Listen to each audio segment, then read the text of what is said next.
Universe 7 was able to win the Tournament of Power, and now back to their universe, they still have room to grow and some challenges to face. So what's going to happen ahead? We'll be covering all that and more in this finale of What If Goku Met Bardock. So, without Frieza, there's not going to be Broly here, and the Granola arc obviously isn't happening here. But right in between those arcs is Moro, and that is going to happen. So, how does that begin? Moro escapes prison. Without a Majin Buu on Earth, Mayrish doesn't really have an idea of who to recruit, but he goes there just because he knows there's a bunch of strong warriors there in the first place. And this is where he comes across four of the strongest warriors: Goku, Bardock, Vegeta, and Raditz. He'll have them help out against Moro. That's probably going to be the best option here. The four of them head to Namek, and thanks to Goku being there, they're able to teleport to the planet, meeting Moro just as he arrives. Although the four of them being there probably isn't the best thing, because sure, they are pretty powerful, but that also leaves four people for Moro to take energy from. They'd probably be fighting one-on-one, and while Moro fights one of them, he starts absorbing energy from all of them. None of them goes for the kill right away, and because of that, Moro gets pretty strong pretty quick. He's able to get his wishes. They heal up and they're able to confront him again, but Moro is already too powerful for them. Plus, without Majin Buu here, there's not really much they could do. Mayrish does briefly fend him off, but at some point, especially with all the prisoners coming to the planet, they end up having to leave. Moro completely absorbs all the energy on Namek, destroying the planet. So now what are they supposed to do? He might be too strong for them, especially with him being able to absorb energy. They're going to need to work around it. So everyone figures out their own training methods. Vegeta decides to go into Yardrat. That's where Kakarot went, and there's probably some weird techniques he could learn there. Raditz goes for the simplest option. He decides he's going back to Beerus' planet, and instead of training under Whis, this time he's going to see if there's anything Beerus could teach him. His whole thing is destruction, so what if the way to counter that energy absorption is through that power? He's not sure if it'll work, and he's not sure if he could even pull it off, but it's worth a shot. Meanwhile, Goku decides to train under Mayrish, and Bardock's not really too sure where he's going to go. The type of training Goku's trying to do is probably not going to fit what he has in mind. He noticed that Mayrish is moving on his own, and it seems similar to what Whis was trying to teach them. In Bardock's mind, he thinks that just having enough raw power to fight Moro will be enough to stop him. As long as they hit him with one strong attack right off the bat, and give him no time to grow stronger, they could just destroy him as is. So he decides to train under Mayrish too, but he's doing this because he wants to grow stronger physically. He doesn't know if what Kakarot's trying to do is going to even work. But either way, it will be nice to have someone different teaching him. Plus, they'll be going in a time chamber, so he'll get extra time training here. Let's go over to Earth. The prisoners eventually arrive there, and first they fight Piccolo. But Gohan then jumps in. They're able to actually destroy 7-3 right away, and as for the other prisoners, they're defeated, but without 7-3 to help them out, they can't really escape. So Jocko actually just captures them. Moro, of course, is monitoring what's happening on Earth, and he just communicates with everyone over there. He'll be there in about 2 months' time. That way they'll grow stronger, and then by the time he comes there, he'll have a better snack. His crew is going around a bunch of other different planets too. On most planets they're not having trouble, but on one of them they do encounter some issues. They go to planet Cereal, and the population there seems pretty weak, except for one fighter, the only Cerealian there actually. He defeats all the prisoners of these. So they retreat, and Moro seems pretty interested in that planet as well. That'll go on his list later. 2 months pass with everyone doing their training. On Earth, the prisoners arrive again. And Earth has a pretty good crew already. It's pretty much the same people that were defending it like normal, with the addition of one other person, Granola. He got in contact with the people on Earth, and he learned that this was happening pretty much over the entire universe. And since they were all going to come to Earth next, and leave Cereal alone for now, he actually came here to train a bit more. Although he was a bit surprised to see that some of the Saiyans were gone, particularly Goku, Bardock, Raditz, and Vegeta. But he joins the fight here. At first the fight's going pretty well until Moro starts to lend energy to some of them. Then things start getting out of hand. But before the fight gets too intense, someone arrives to save the day first. A large pillar of light appears and 3 people are there: Beerus, Whis, and Raditz. Raditz looks around. His brother, father, and Vegeta aren't here yet. Interesting. Looks like he's the first of the 4 to get here. He made great timing. Moro is a bit concerned seeing Beerus there. He could try and steal energy from him or Whis, but he knows that's not going to work out. But what about the Saiyan? Why was he with them? Raditz is going to try and fight smart this time. He knows about Moro's power, and he doesn't really want to risk anything. His goal is to kill Moro as fast as possible. But just in case he can't do it really quick, he does have a good counter against him.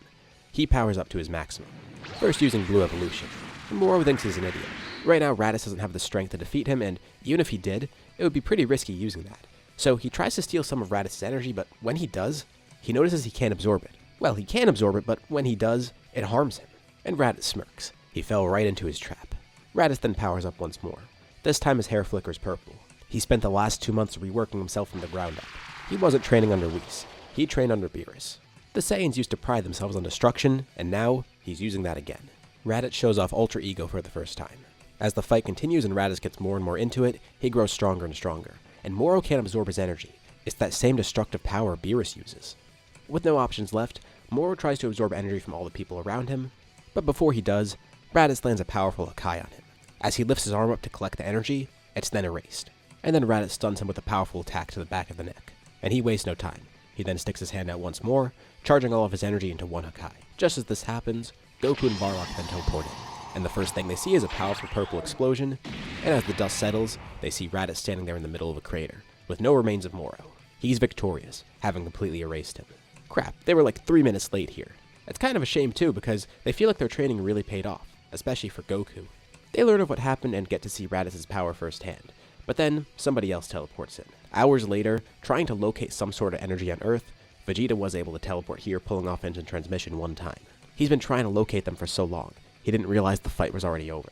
Bardock says if it makes him feel any better, they're kind of in the same boat. And this all goes to Raditz's head too. He's elated. He finally got a solo victory. After all this time as pretty much number 4 in the group, he came out on top for once. And right now with Ultra Ego, he feels like he might be able to become the strongest. He learns what the others have learned too.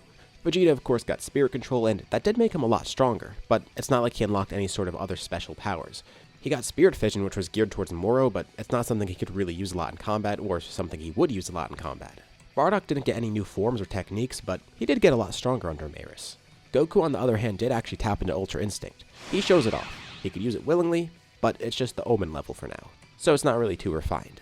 Same goes for Raditz's Ultra Ego, but he's at least farther along with that. And the most natural next thing for them is to test out this power against each other. They all go to Beerus's planet once more, and Bardock sees Granola there, so he drags him along. Gine comes too because she wants to see how her sons have grown. Everyone else stays back though. It's just the Saiyans plus Granola, who actually is a little bit curious because these could have been the people he was fighting against. Had he gone down that other path, he wonders what he would have to fight. The battle between Goku and Raditz begins. At first, Raditz is losing because he doesn't really know what to expect with Ultra Instinct. Goku doesn't really know what to expect with Raditz's form either, but it's tougher on Raditz's end. Although they come to see that there is a power gap at the moment. It's not huge, but enough for Raditz to make a difference with it. And as the fight continues, Raditz keeps on growing. Of course, Goku's adapting to the fight as well. And it's hard for Raditz to land hits on him, and it's not like he could really use his full power, because if he uses destructive energy, he'd be erasing Kakarot, which he doesn't want to do, obviously. But the raw power of the form is still growing, and at some point, he grows strong enough and fast enough to actually outpace Goku. It's a tough-fought battle, but after losing at the beginning, Raditz then claims victory over his brother, only inflating his head even more. When he first came to Earth, he didn't think Kakarot would pull off something like that, nor did he think he would pull off something like this, but it's good to finally have a one-on-one rematch with their full power. It feels like it's been a long time, even though they have sparred a bunch between those two fights. Vegeta is a bit angry that he went to Yardrat, and it's not like it was a waste because he grew a lot stronger, but he's mainly mad that he just missed out on the entire fight. Maybe he should go all in with that spirit control thing though, because he did consider trying to train under Beerus like Raditz did, but he kinda needs to branch out himself now. Who knows what he can learn if he goes back to Yardrat and refines spirit control even further. Granola's just watching on kinda dumbfounded because he's not into fighting as much as them, and he only really joined this battle because it was pretty necessary, but it makes him wonder what he's capable of down the line. It was pretty interesting to watch. We fast forward a bit, and eventually we get to Superhero. Red Pharmaceuticals is able to find out about Jiro's work, and they get started on Cell Max. Although, this time they are up against pretty tough opponents. Piccolo may not be where he was normally, but the issue is Gohan. A lot of Superhero would probably start normal with Piccolo doing the same things here. He might even try to make the same wish to become stronger, but with Kami as Guardian, I don't know how that wish is going to work. I feel he'd still be able to upgrade the Dragon Balls.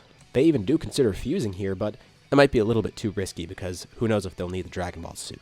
But Gohan with Super Saiyan 4 is able to defeat the Gammas. But then Cell Max awakens, and Gohan fights him head on.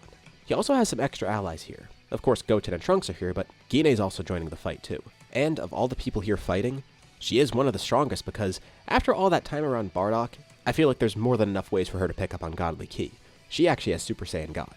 Of course, whenever Bardock's home, he spends all this time with her. I feel like prolonged time around him would get her Godly Ki. So they're at the forefront of the Cell Max fight, and they're actually able to do pretty well against him. The crew is faring better than they did in the actual story. By the way, Pan's obviously involved in the story too, and Gine's actually started training her a bit. Although, as the fight continues, they start losing ground. But knowing about the weak spot, Gohan has an idea. With how many people are here, they're able to hold off Cell Max long enough for Gohan to charge energy. He jumps back, charging an attack, and piercing it right through his head.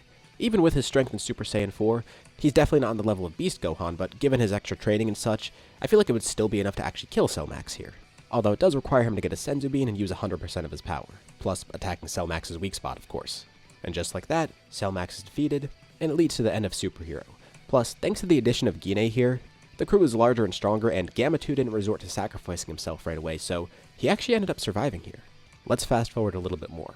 Another world tournament is on the horizon. Guinea sits this one out. She's more interested on how one of her students is doing, that being Pan. Goten and Trunks are in this tournament too. But given the competition, she's not too sure how far they're going to make it. Goku, Vegeta, and Raditz all join obviously. And there's even another person here too. They invite Granola to join, so he traveled to Earth hearing that this is some sort of big festivity here. The roster makes for a pretty entertaining tournament. Bardock is now the weakest of the 4 Saiyans because he's falling a little bit behind, but he still gets to have an enjoyable battle, defeated by Goku. Goku does get a little bit unlucky though because he has to fight Bardock, and then he also has to fight Vegeta. Not that it wears him out a ton, but everyone agreed to not transform during this tournament. So he's defeated by Vegeta. Raditz actually ends up fighting Granola at one point, and despite Raditz being physically stronger just in his base alone, Granola does particularly well thanks to his vision and being able to attack Raditz's vital points. Raditz almost ends up losing this match, but he defeats Granola. And the final fight is Vegeta versus Raditz. And this fight lasts for hours. It's pretty awesome at first, a great spectacle for everyone watching, but slowly they get a little bit bored of it because how are these two fighting for this long? Beerus and Whis are also here at the tournament too. I'd assume there's a lot of good food stands here and they're definitely checking those out, but they're also watching the fights of everyone here. And Beerus ends up even falling asleep during the match. At the end, Vegeta is able to win. Finally, he's the top Saiyan again. And then he collapses. Bardock and Guinea watch on from the stands. It makes Bardock reminisce a bit. He's gonna miss being able to fight like that. Even with the time he has left, he knows it's not gonna be the same these next few years. But Guinea tells him to think of it like this. Imagine if Kakarot hadn't fallen off Snake Way and met him. They would have never had all these extra years here. What's crazier to him is how strong everybody's grown so far, including himself and Guinea. It's almost like they're too strong for all their opponents now. But who knows? Maybe some fun challenges still lie ahead for him. And with that, we'll end our story off here. What'd you guys think about this scenario? Leave your thoughts in the comments below. I'd love to see what you guys think. As usual, be sure to drop a like and subscribe if you haven't already. It really helps out the channel and shows me you want to see more videos like this. Anyways, thank you all for watching, thanks for supporting the scenario all the way through, and I'll see you all in my next video.